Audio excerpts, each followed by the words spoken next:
Please tell us why you are here. We are here to support our leader, Mazi Nnamdi Kanu. We are live at the European Parliament in Brussels, Belgium. We are here live and next to witness what is going to happen, to show solidarity to our able leader. As you can see, here is all Yeah, I can see. Yeah. Picture of the parliament. The parliament, yeah, I can capture the picture.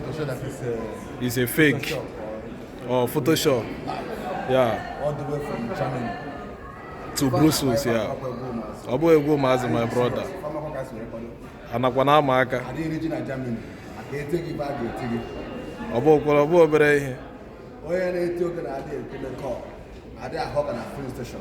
At all. Only back there for one bar again. At all, my brother. You're on point. I'm not Morgan Express. And the Jilant is Jokomo. Yeah. I am all the way to Germany, from Germany to Holland, from Netherlands to Belgium. You know? Yeah.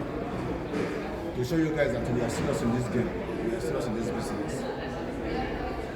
And Biafra must come. In our own time. You say?